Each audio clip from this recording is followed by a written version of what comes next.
को 2026 में मिलने वाले ये 4 हथियार दुश्मनों की नींद उड़ाने वाले हैं। आज हम बात करने वाले हैं भारत की रक्षा शक्ति में एक और बड़े उछाल के बारे में। साल 2026 भारत की सेनाओं के लिए एक मील का पत्थर साबित होने वाला है। इस साल भारतीय वायुसेना, थल सेना और नौसेना को कई घातक हथियार और प्लेटफार्म मिलने वाले हैं, जो न केवल हमारी रक्षा क्षमता को कई गुना बढ़ाएंगे बल्कि क्षेत्रीय दुश्मनों को भी सोचने पर मजबूर कर देंगे। आज हम इस वीडियो में खास तौर पर 4 प्रमुख घातक हथियारों पर फोकस करेंगे, जो 2026 में भारत के लिए रोल मॉडल बनने वाले हैं। ये हैं Ghatak stealth UCAV Tejas Mk2 fighter jet, project 70A stealth frigate और INS अरिदमन न्यूक्लियर सबमरीन। ये सभी स्वदेशी और अत्याधुनिक तकनीक से लैस हैं और अत्याधुनिक भारत की मिसाल देने में सक्षम हैं। चलिए एक एक करके इनके बारे में विस्तार से जानते हैं। ये हथियार न केवल आधुनिक युद्ध की जरूरतों को पूरा करेंगे बल्कि चीन और पाकिस्तान जैसे पड़ोसियों के सामने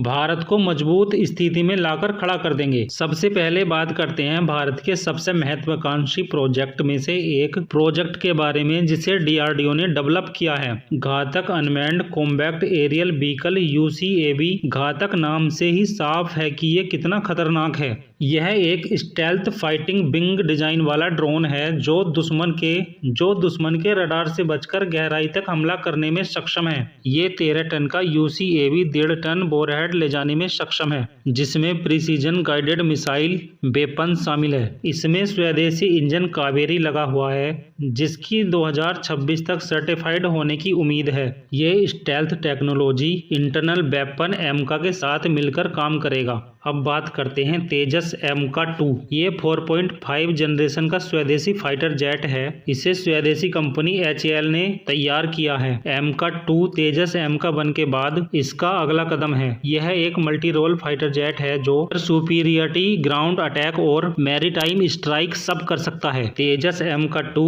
IAF की स्क्वाड्रन स्ट्रेंथ को बूस्ट देगा और विदेशी फाइटर्स पर निर्भरता कम करेगा। यह 82 से 90% तक इंडिजीनियस कंटेंट वाला होगा, जो आत्मनिर्भर भारत की पहचान है। नंबर 3 पे बात करेंगे 70A स्टेल्थ फ्रिगेड के बारे में। नीलगिरी क्लास की यह स्टेल्थ फ्रिगेड भारतीय नौसेना को 2026 में 4 ऐसे घातक युद्धपोत मिलेंगे जो तारागिरी, महेंद्रगिरी, दूनागिरी और विंध्यागिरी के नाम पर होंगे। बात करें इसके फीचर की तो रडार क्रॉस सेक्शन कम करने वाला, डिजाइन एडवांस सेंसर वाला होगा, जिसकी क्षमता multi domain warfare, air surface और सब सरफेस थ्रेट से निपटने की होगी। ये चारों फ्रिगेड अगस्त-सितंबर 2026 तक भारतीय नेवी में कमीशन हो जाएंगी। इससे नौसेना की ब्लू वाटर क्षमता बढ़ेगी और इंडियन ओशन में चीन की बढ़ती मौजूदगी का मुकाबला होगा। ये फ्रिगेड स्वदेशी शिपयार्ड में बने हैं जो मेक इन इंडिया की सफलता दिखाते हैं। नौसेना 2047 तक पूरी तरह आत्मनिर्भर होने की दिशा में आगे बढ़ रही है। चौथे हथियार की बात करें तो INS अरिदमन न्यूक्लियर डिफेंस का